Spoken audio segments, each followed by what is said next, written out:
Hi, എല്ലാവർക്കും Meenu Mohan PSC ടിപ്സിലേക്ക് സ്വാഗതം. നമ്മൾ നോക്കാൻ പോകുന്ന PSC പരീക്ഷയിൽ ഇമ്പോർട്ടൻ്റ് ആയിട്ട് വരുന്ന പഞ്ചവത്സര പദ്ധതിയുമായി ബന്ധപ്പെട്ട കുറച്ച് ചോദ്യോത്തരങ്ങളാണ്.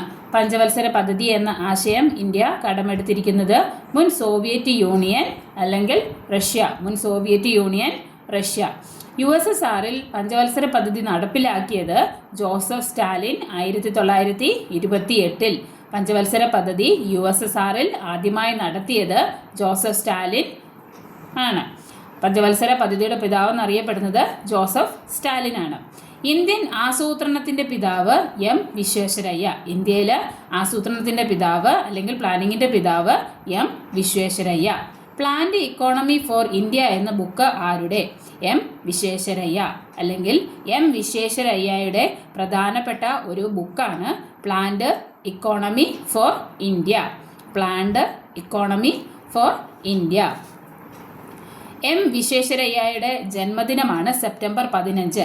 വിശ്വേശ്വരയ്യയുടെ ജന്മദിനം സെപ്റ്റംബർ 15. ഈ സെപ്റ്റംബർ 15 ഇന്ത്യൻ എഞ്ചിനീയേഴ്സ് ഡേ ആയി നമ്മൾ ആചരിക്കുന്നു. Indian engineers day September 15. അത് വിശ്വേശ്വരയ്യയുടെ ജന്മദിനമാണ്. ഇന്ത്യൻ എഞ്ചിനീയറിംഗിൻ്റെ പിതാവ് വിശ്വേശ്വരയ്യ. ഇന്ത്യൻ എഞ്ചിനീയറിംഗിൻ്റെ പിതാവ് വിശ്വേശ്വരയ്യ. ആധുനിക മൈസൂരിൻ്റെ ശില്പി വിശ്വേശ്വരയ്യ. ആധുനിക മൈസൂരിൻ്റെ ശില്പി വിശ്വേശ്വരയ്യ. ഇന്ത്യൻ പഞ്ചവത്സര പദ്ധതി അന്തിമ അംഗീകാരം നൽകുന്നത് NDC ആണ്. ഇന്ത്യൻ പഞ്ചവത്സര പദ്ധതികൾക്ക് അന്തിമമായുള്ള അംഗീകാരം നൽകുന്നത് NDC ആണ്. National development council. National development council. ഈ NDC നിലവിൽ വന്നത് 1952 ആഗസ്റ്റ് 6. 1952 ആഗസ്റ്റ് 6. NDCയുടെ ആസ്ഥാനം ന്യൂഡൽഹി. NDCയുടെ ആസ്ഥാനം ന്യൂഡൽഹി. നാഷണൽ ഡെവലപ്മെൻറ്റ് കൗൺസിൽ അഥവാ NDC ഒരു ഉപദേശക സമിതിയാണ്. NDC എന്താണ്? ഒരു ഉപദേശക സമിതി ആണ്. ആസൂത്രണ കമ്മിറ്റിയുടെ അധ്യക്ഷൻ ആര്? PSCയുടെ പ്രധാനപ്പെട്ട ഒരു ചോദ്യമാണ്. ആസൂത്രണ കമ്മിറ്റിയുടെ അധ്യക്ഷൻ അല്ലെങ്കിൽ പ്ലാനിംഗ് കമ്മിറ്റിയുടെ അധ്യക്ഷൻ ആര്? നെഹ്റു. പ്ലാനിംഗ് കമ്മിറ്റിയുടെ അധ്യക്ഷൻ നെഹ്റു. ഇന്ത്യയിൽ ആസൂത്രണം ആശയം മുന്നോട്ട് വെച്ചത് ആര്? ഇന്ത്യൻ ആസൂത്രണം അല്ലെങ്കിൽ ഇന്ത്യയിൽ ഒരു ആസൂത്രണ കമ്മീഷൻ എന്ന ഒരു ആശയം മുന്നോട്ട് വെച്ചത് ആര്? സുഭാഷ് ചന്ദ്രബോസ്. ഇന്ത്യയിൽ ഒരു പ്ലാനിംഗ് സംവിധാനം വേണമെന്നും പഞ്ചവത്സര പദ്ധതികളെക്കുറിച്ചുള്ള ഒരു ആശയം മുന്നോട്ട് വെച്ചത് സുഭാഷ് ചന്ദ്രബോസ്. ഇന്ത്യൻ ആസൂത്രണം എന്ന ആശയം മുന്നോട്ട് വെച്ചത് സുഭാഷ് ചന്ദ്രബോസ്. 1938. 1938. പ്രധാനമായും 12 പഞ്ചവത്സര പദ്ധതികളാണ് ഉള്ളത്. ഓരോന്നും നമുക്ക് വിശദമായിട്ട് നോക്കാം. ഒന്നാം പഞ്ചവത്സര പദ്ധതി 1951 1956 വരെ. 1951 മുതൽ 1956 വരെ.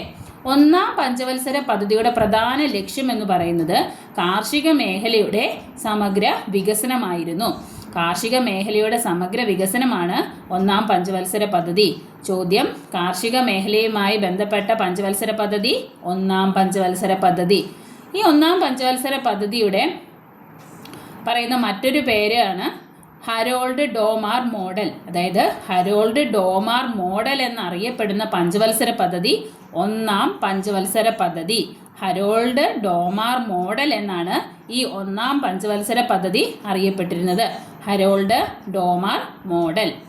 രണ്ടാം പഞ്ചവത്സര പദ്ധതി 1956 മുതൽ 1961 വരെ. രണ്ടാം പഞ്ചവത്സര പദ്ധതി 1956 1961 വരെ. 1956 മുതൽ 1961 വരെ. വ്യാവസായിക വികസനമായിരുന്നു രണ്ടാം പഞ്ചവത്സര പദ്ധതിയുടെ ലക്ഷ്യം. അപ്പോൾ ഈ വ്യാവസായിക വികസനം ഉൾക്കൊണ്ടിരുന്ന അല്ലെങ്കിൽ വ്യാവസായിക വികസനം ലക്ഷ്യം വെച്ചുകൊണ്ടിരുന്ന പഞ്ചവത്സര പദ്ധതി എന്ന് പറയുന്നത് രണ്ടാം പഞ്ചവത്സര പദ്ധതി. അടുത്തത് മഹൽന നോബിൻസ് മാതൃകയുള്ള പഞ്ചവത്സര പദ്ധതി ഏത്? മഹൽന നോബിൻസ് മാതൃകയിലുള്ള പഞ്ചവത്സര പദ്ധതി രണ്ടാം പഞ്ചവത്സര പദ്ധതി. മഹൽന നോബിൻസ് മാതൃകയിലുള്ള പഞ്ചവത്സര പദ്ധതി രണ്ടാം പഞ്ചവത്സര പദ്ധതി. അടുത്തത് മൂന്നാം പഞ്ചവത്സര പദ്ധതി 1961 മുതൽ 1966 വരെ 1961 മുതൽ 1966. മൂന്നാം പഞ്ചവത്സര പദ്ധതിയുടെ പ്രധാന ലക്ഷ്യം ഭക്ഷ്യ സ്വയം പര്യാപ്തത, സമ്പദ്ഘടനയുടെ സ്വയം പര്യാപ്തത. ഭക്ഷ്യ സ്വയം പര്യാപ്തത, സമ്പദ്ഘടനയുടെ സ്വയം പര്യാപ്തതയാണ് മൂന്നാം പഞ്ചവത്സര പദ്ധതിയുടെ ലക്ഷ്യം. മൂന്നാം പഞ്ചവത്സര പദ്ധതി ഏതു മാതൃകയിലാണ്? ചോദ്യം. ഗാഡ്ഗിൽ പദ്ധതി, ജോൺസൺ DS ചക്രവർത്തി മോഡൽ എന്നിങ്ങനെ അറിയപ്പെടുന്നത് മൂന്നാം പഞ്ചവത്സര പദ്ധതി. ഗാഡ്ഗിൽ പദ്ധതി എന്നറിയപ്പെടുന്നത് മൂന്നാം പഞ്ചവത്സര പദ്ധതി. അപ്പോൾ ഗാഡ്ഗിൽ പദ്ധതി എന്നറിയപ്പെടുന്നത് മൂന്നാം പഞ്ചവത്സര പദ്ധതി. ജോൺസൺ DS ചക്രവർത്തി മോഡൽ പദ്ധതി എന്നറിയപ്പെടുന്നത് മൂന്നാം പഞ്ചവത്സര പദ്ധതി. ജോൺസൺ DX ചക്രവർത്തി മോഡൽ പദ്ധതി എന്നറിയപ്പെടുന്ന മോഡൽ പദ്ധതി മൂന്നാം പഞ്ചവത്സര പദ്ധതി. നാലാം പഞ്ചവത്സര പദ്ധതി 1969 മുതൽ 1974 വരെ 1969 മുതൽ 1974 വരെ. നാലാം പഞ്ചവത്സര പദ്ധതിയുടെ ലക്ഷ്യം സ്ഥിരതയോടുകൂടിയ വളർച്ച, സ്വയാശ്രയത്വം. സ്ഥിരതയോടുകൂടിയ വളർച്ച, സ്വയാശ്രയത്വം. അപ്പോൾ സ്ഥിരതയോടുകൂടിയ വളർച്ചയും സ്വയാശ്രയത്വവും ലക്ഷ്യം വെച്ചിരുന്ന പഞ്ചവത്സര പദ്ധതി നാലാം പഞ്ചവത്സര പദ്ധതി. അഞ്ചാം പഞ്ചവത്സര പദ്ധതി 1974 മുതൽ 1978 വരെ 1974 മുതൽ 1978 വരെ. അഞ്ചാം പഞ്ചവത്സര പദ്ധതിയുടെ ലക്ഷ്യം എന്തായിരുന്നു? ദാരിദ്ര്യ നിർമ്മാർജ്ജനം. അപ്പോൾ ചോദ്യം, ദാരിദ്ര്യ നിർമ്മാർജ്ജനം ലക്ഷ്യം വെച്ചിരുന്ന പഞ്ചവത്സര പദ്ധതി അഞ്ചാം പഞ്ചവത്സര പദ്ധതി. DP ധർ മോഡൽ മാതൃകയിലുള്ള പഞ്ചവത്സര പദ്ധതി. DP ധർ മോഡൽ മാതൃകയിലുള്ള പഞ്ചവത്സര പദ്ധതി. DP ധർ മോഡൽ മാതൃകയിലുള്ള പഞ്ചവത്സര പദ്ധതി അഞ്ചാം പഞ്ചവത്സര പദ്ധതി.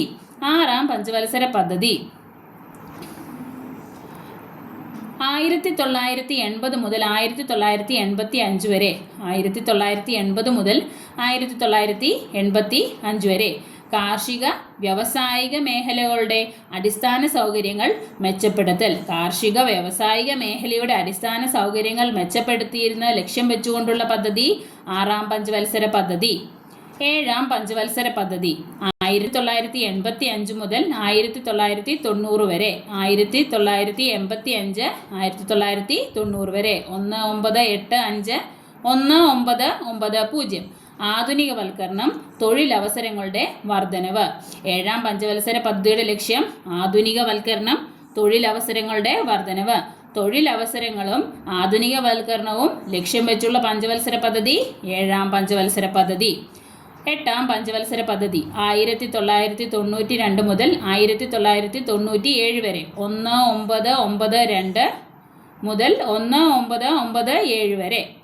മാനവശേഷി വികസനം. മാനവശേഷി വികസനം ലക്ഷ്യം വെച്ചുകൊണ്ടുള്ള പഞ്ചവത്സര പദ്ധതി എട്ടാം പഞ്ചവത്സര പദ്ധതി. മാനവശേഷി വികസനം ലക്ഷ്യം വെച്ചുകൊണ്ടുള്ള പഞ്ചവത്സര പദ്ധതി എട്ടാം പഞ്ചവത്സര പദ്ധതി.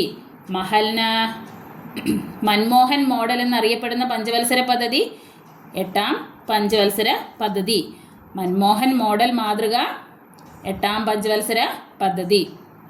ഒൻപതാം പഞ്ചവത്സര പദ്ധതി 1997 മുതൽ 2002 വരെ. 1997 മുതൽ 2002 വരെ. അപ്പം ഗ്രാമീണ വികസനവും വികേന്ദ്രീകൃത ആസൂത്രണവും സാമൂഹിക നീതി തുല്യത. സാമൂഹിക വികസനവും വികേന്ദ്രീകരണ ആസൂത്രണവും സാമൂഹിക നീതിയും തുല്യത വരുത്തണമെന്ന ലക്ഷ്യത്തോടെയുള്ള പഞ്ചവത്സര പദ്ധതി ഒൻപതാം പഞ്ചവത്സര പദ്ധതി. ഒൻപതാം പഞ്ചവത്സര പദ്ധതി ജനകീയ പദ്ധതി. ജനകീയ പദ്ധതി എന്ന മാതൃകയിലുള്ള പദ്ധതി, ജനകീയ പദ്ധതി എന്നറിയപ്പെടുന്ന പദ്ധതി ഒമ്പതാം പഞ്ചവത്സര പദ്ധതി. പത്താം പഞ്ചവത്സര പദ്ധതി 2002 മുതൽ 2007 വരെ. 2002 മുതൽ 2007 വരെ 10ാം പഞ്ചവത്സര പദ്ധതി മൂലധന നിക്ഷേപം വർദ്ധിപ്പിക്കൽ. 10ാം പഞ്ചവത്സര പദ്ധതിയുടെ ലക്ഷ്യം മൂലധന നിക്ഷേപം വർദ്ധിപ്പിക്കൽ. കേരള വികസന മോഡൽ എന്നറിയപ്പെടുന്ന പഞ്ചവത്സര പദ്ധതി. 10ാം പഞ്ചവത്സര പദ്ധതി കേരള മോഡൽ വികസനം എന്നറിയപ്പെടുന്ന പഞ്ചവത്സര പദ്ധതി 10ാം പഞ്ചവത്സര പദ്ധതി.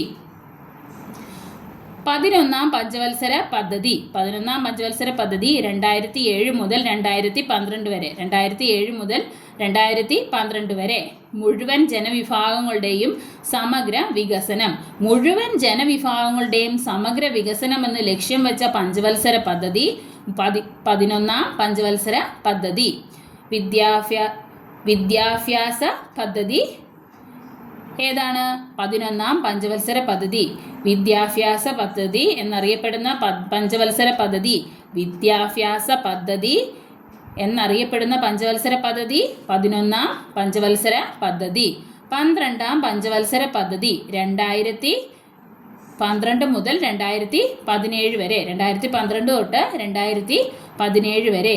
12ാം പഞ്ചവത്സര പദ്ധതിയുടെ ലക്ഷ്യം സുസ്ഥിര വികസനം. സുസ്ഥിര വികസനം, സസ്റ്റൈനബിൾ ഡെവലപ്മെന്റ്. സുസ്ഥിര വികസനം ലക്ഷ്യം വെച്ചുകൊണ്ടുള്ള പഞ്ചവത്സര പദ്ധതി 12ാം പഞ്ചവത്സര പദ്ധതി.